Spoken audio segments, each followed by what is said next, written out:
Bonjour, c'est Gilles du site boursicoté.com. Voici l'analyse des principales paires de devises du marché Forex ainsi que l'analyse de l'or et du pétrole pour les matières premières. Nous sommes aujourd'hui le vendredi 16 novembre 2012. Et nous commençons tout de suite par l'euro-dollar. Donc l'euro-dollar qui était parti ici pour casser cette phase baissière pour passer ici dans une phase, dans un mouvement de retournement. Nous avions cassé hier un précédent point haut significatif qui nous laissait à penser que les cours pourraient continuer à progresser. Il en a été totalement l'inverse, puisqu'après un retour ici sur la moyenne mobile 20 exponentielle, eh bien les cours ont continué ici à baisser pour revenir chercher la bande de Bollinger inférieure, marquant au passage une petite phase d'exagération qui a été vite reprise. Donc l'euro-dollar pour l'instant sort bien de cette dynamique baissière. Pour l'instant on pensait avoir ici un mouvement haussier assez dynamique, mais celui-ci est en train de perdre de la vigueur. Donc pour l'instant on est sur une phase de sortie de dynamique baissière au profit d'une tendance neutre en range. Attention, bon, cette orientation est tout à fait temporaire, puisqu'ici une réactivation de la dynamique avec un dépassement donc de cette zone des 1,28 eh bien confirmerait cette sortie avec une continuité de tendance haussière. Quoi qu'il en soit, nous avions un surachat sur les indicateurs donc de cette paire euro-dollar qui conjugué ici un affaiblissement du MACD qui avait été signalé a finalement provoqué une phase de consolidation. Alors c'est pas trop sur le fait de la consolidation que l'affaiblissement de la tendance se fait, mais c'est surtout sur la profondeur de cette consolidation, puisqu'ici la moyenne mobile 20 exponentielle a été effacée sans même résister, et que l'on est directement venu ici sur la zone de Bollinger, sur la bande de Bollinger inférieure. Donc là, on est clairement en train d'annuler ici la dynamique de cette phase haussière, et bien si un rebond intervenait, eh bien il faudrait bien mesurer la suite pour la dynamique de cette phase haussière. Alors attention, une cassure baissière ici de cette zone des 1,2660 invaliderait la continuité possible du mouvement haussier de retournement. Sur le câble donc paire livre sterling contre dollar américain, nous avons toujours ici cette zone de support des 1,5840 qui a été légèrement modifiée, qui fait donc office de support. Donc ce support nous aide ici à franchir cette résistance baissière et donc sortir de cette dynamique qui dure maintenant depuis le début du mois de novembre. Donc là on est clairement sur une sortie de dynamique. Les cours sont en train ici d'osciller. On oscille entre les 50% et les 1,5840. Alors hier je vous avais indiqué que nous étions quand même dans une zone entre 50 et 61,8. C'est bien visible si on s'écarte ici. Si on écarte, voilà, on est ici par rapport à cette phase de hausse ici dans une phase où les cours sont entre le 50% ici qui se situe à 1,5884 et les 61,8 qui se situent sur 1,5784. Et donc nous sommes en train d'hésiter ici dans cette zone, donc sur la tendance moyen-long terme. Nous avons clairement une hésitation, une sortie de dynamique qui laisse à penser qu'un retournement est toujours possible pour continuer dans le sens de la tendance moyen-long terme. Donc tant que ce support ici reste support et donc n'est pas cassé, on a des zones d'attaque ici qui vont jusqu'à 1,5828. On peut ici penser à un retournement donc pour aller avec une confirmation possible sur un ralliement des 1,6175. Bon là on est sur du moyen terme. Le fait de venir casser ici d'un point de vue court terme la zone des 1,5914 eh bien confirmerait un possible rebond puisqu'on casserait un précédent point haut significatif. Donc ici tant qu'on ne casse pas cette zone de point bas, donc on a ici un 58,27,28, on peut penser à un retournement. On a des indicateurs qui sont assez bien placés du point de vue de la dynamique haussière pour casser cette résistance. On n'aborde pas cette résistance sur une phase surachetée et donc la cassure ici est tout à fait possible. D'ailleurs elle est en train de s'effectuer. Et dans ce cas, eh bien, on pourrait tout à fait jouer le retournement sur ce mouvement. Donc je rappelle ici, point d'invalidation baissier à 1,5828, auquel cas on repartirait à la baisse. Nous continuons avec le dollar-yen, donc le dollar-yen qui suite à sa sortie ici de biseau, suite au ralliement de l'objectif, eh bien continue à monter. On a marqué un point haut hier, je vous avais tracé les retracements de Fibonacci, ils ont été finalement utiles à nous rendre compte que la consolidation n'a quasiment pas eu lieu, qu'après ce point haut, après cette zone ici où nous sommes fortement surachetés, les cours ont légèrement consolidé puisqu'on est passé ici de cette zone de point haut à une zone donc de support ici qui se trouvait justement la zone des 23,6% de Fibonacci.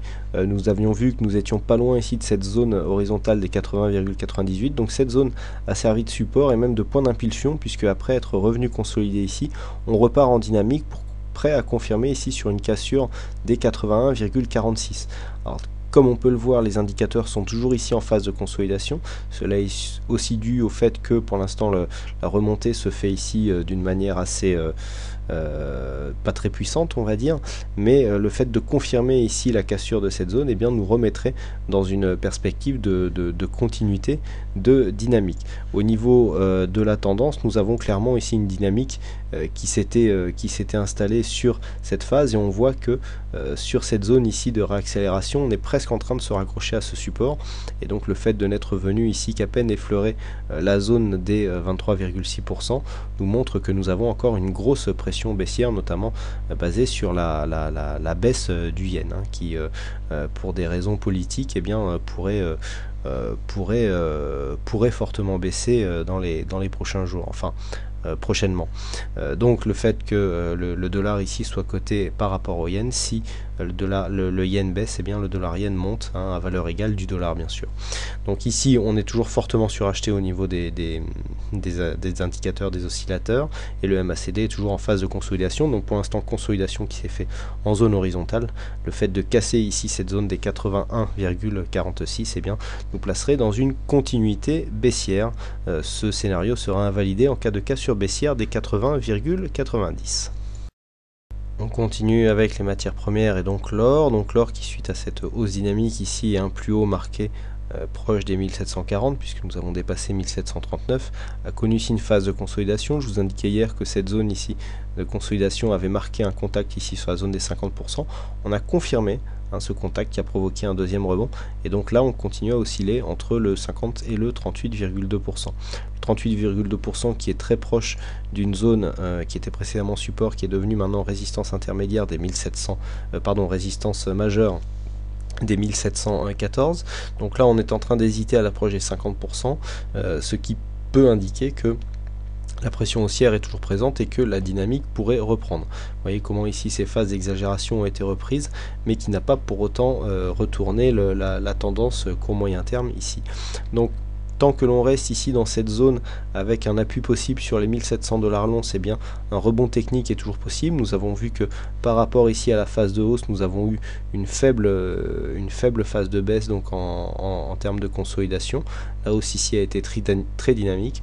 On peut très bien ici revenir chercher cette zone comme une zone de tremplin pour recatapulter ici les cours. Alors pour cela, il faudrait dans un premier temps redépasser la zone des 1714 et accélérer dans une dynamique, et donc on aurait ici à 1728 déjà une bonne confirmation que la consolidation est arrivée à son terme sur cette zone.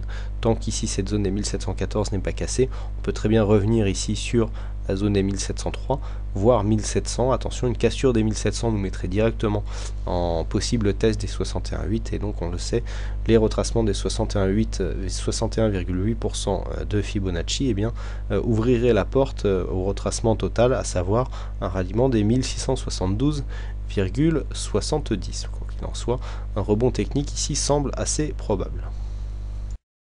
Et enfin on termine avec le WTI, donc le WTI dont la cotation a changé du fait du changement de contrat sur ce sous-jacent. Alors nous avons toujours ce trend que nous retrouvons, ce range que nous retrouvons avec les 85,20 sur la zone de support ici et les 87,80 sur la zone de résistance, donc toujours des oscillations au sein de cette zone, avec des petites attaques ici du support qui ont eu lieu hier, et puis bon aujourd'hui suite aux tensions géopolitiques qui existent notamment autour d'Israël, eh bien une remontée des cours, mais vous voyez qu'il reste légèrement contenu, puisqu'on est à peine venu chercher ici la zone la bande de Bollinger supérieure, sans même venir inquiéter ici la zone de résistance qui se situe à 87,80. Donc toujours une évolution plutôt neutre sur le WTI. Une cassure d'une de ces deux lignes, eh bien, nous donnerait un signal un peu plus tranché. On voit même ici les indicateurs qui continuent à osciller au sein de leur zone neutre. On est clairement ici dans une évolution en range, en phase de stabilisation de prix, et donc il faudra attendre une cassure pour avoir un signal directionnel relativement fiable. Voilà ce que l'on peut dire donc sur ces analyses techniques Forex et matières premières. Il ne me reste plus qu'à vous souhaiter à toutes et à tous une bonne soirée, bonne chance dans vos trades et bon week-end. Et je vous retrouve donc dès la semaine prochaine pour d'autres analyses techniques en vidéo. Voilà, bonsoir à tous et bon week-end.